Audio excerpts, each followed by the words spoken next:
தமிழகம் முழுவதும் இந்து மக்கள் கட்சியின் சார்பிலே 50,000க்கும் மேற்பட்ட இடங்களிலே வீடுகளிலே கொரோனா விதிமுறைகளுக்கு உட்பட்டு எங்களுடைய அலுவலக வாசல்களிலே அதே போல கோயில்களிலே இந்த விநாயகர் சதுர்த்தி விழா வெகு சிறப்பாக நடைபெறுகிறது.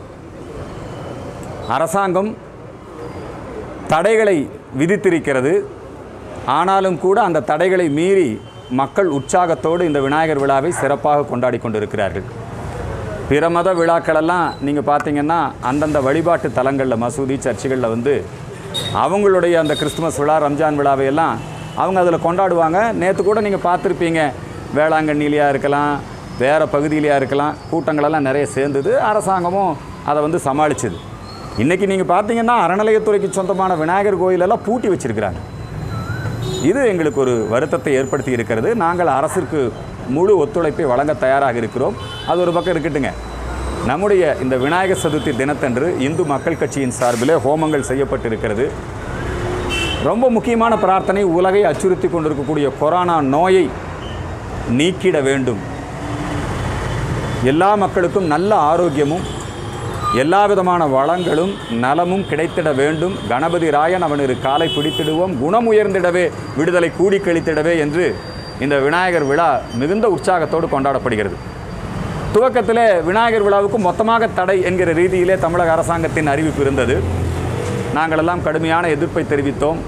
கோரிக்கை மனுக்கள், போராட்டங்கள், ஆர்ப்பாட்டங்கள் எல்லாம் நடைபெற்றது. அதன் பிறகு சட்டசபையிலே முதலமைச்சர் அவர்கள் பேசுகிற பொழுது, விநாயகர் விழாவை தடை செய்யும் நோக்கம் எங்களுக்கு இல்லை, விநாயகர் விழாவை கட்டுப்பாடுகளுக்கு உட்பட்டு நீங்கள் நடத்தி கொள்ளுங்கள் என்று சொல்லியிருக்கிறார். அந்த வகையிலே இப்பொழுது நாங்கள் இந்த விழாவை நடத்தி கொண்டிருக்கிறோம். ஆனாலும் ஒரு சில இடங்களிலே விநாயகர் சிலை பிரதிஷ்டை செய்பவர்கள் மீது அடக்குமுறை ஏவப்பட்டிருக்கிறது. அது மட்டுமல்ல, விநாயகர் சிலை உற்பத்தி செய்யக்கூடிய அந்த விநாயகர் தயாரிப்பாளர்கள், மண்பாண்ட தொழிலாளர்கள், அவர்கள் பல இடங்களிலே பாதிக்கப்பட்டிருக்கிறார்கள். அரசாங்கம் வந்து ஒரு 10,000 ரூபா அவங்களுக்கு ஊக்கத்தொகை கொடுத்துருக்குறாங்க. இன்னும் நீங்கள் பார்த்தீங்கன்னா இந்த தேங்காய், பழம், பூவு இன்றைக்கெல்லாம் பாருங்கள், தெருவிலெல்லாம் வந்து எத்தனை மக்கள் ஏமாந்துருக்கிறாங்க, விவசாயிகள் ஏமாந்துருக்கிறாங்க. இந்த விநாயகர் விழா என்பது இந்த சமுதாயத்தில் பொருளாதாரத்தையும் மேம்படுத்தக்கூடிய ஒரு நல்ல விழா. பல பேர் இதில் வந்து பாதிக்கப்பட்டிருக்கிறார்கள். அவர்களுக்கும் எப்படி மண்பாண்ட தொழிலாளர்களுக்கு வழங்கினீங்களோ அது மாதிரி இந்த வாழைமர விவசாயி, இந்த பூ வியாபாரி, இவங்களுக்கும் உரிய அந்த இழப்பீட்டை வழங்கிட வேண்டும் என்கிற கோரிக்கையை முன்வைக்கின்றோம். இந்த ஆண்டு திலகர் பெருமானுடைய நினைவு நூற்றாண்டு இப்போ தான் முடிஞ்சு 1000 ரூபா அவங்களுக்கு ஊக்கத்தொகை கொடுத்துருக்குறாங்க. இன்னும் நீங்கள் பார்த்தீங்கன்னா இந்த தேங்காய், பழம், பூவு இன்றைக்கெல்லாம் பாருங்கள், தெருவிலெல்லாம் வந்து எத்தனை மக்கள் ஏமாந்துருக்கிறாங்க, விவசாயிகள் ஏமாந்துருக்கிறாங்க. இந்த விநாயகர் விழா என்பது இந்த சமுதாயத்தில் பொருளாதாரத்தையும் மேம்படுத்தக்கூடிய ஒரு நல்ல விழா.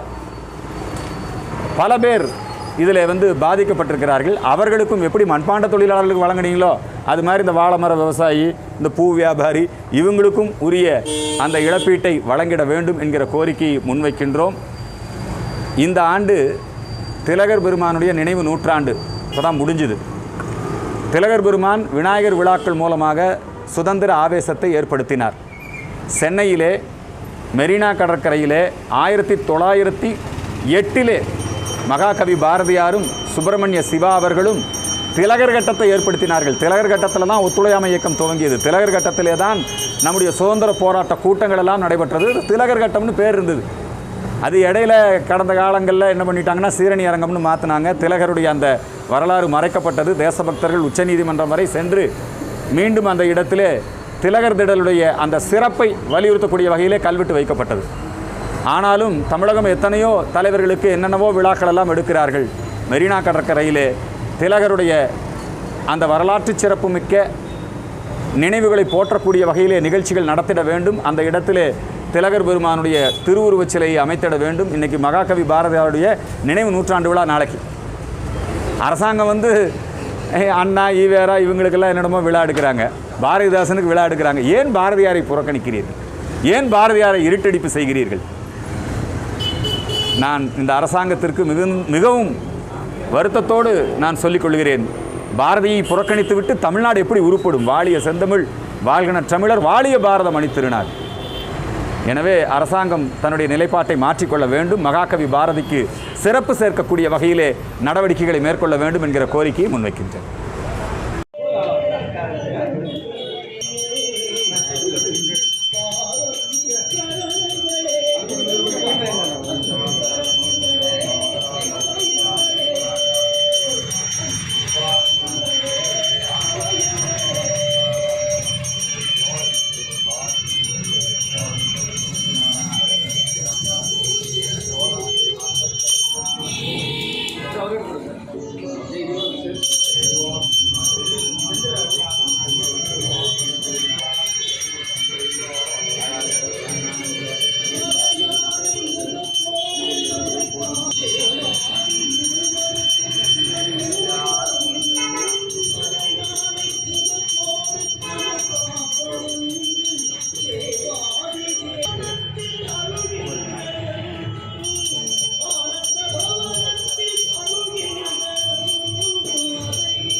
बात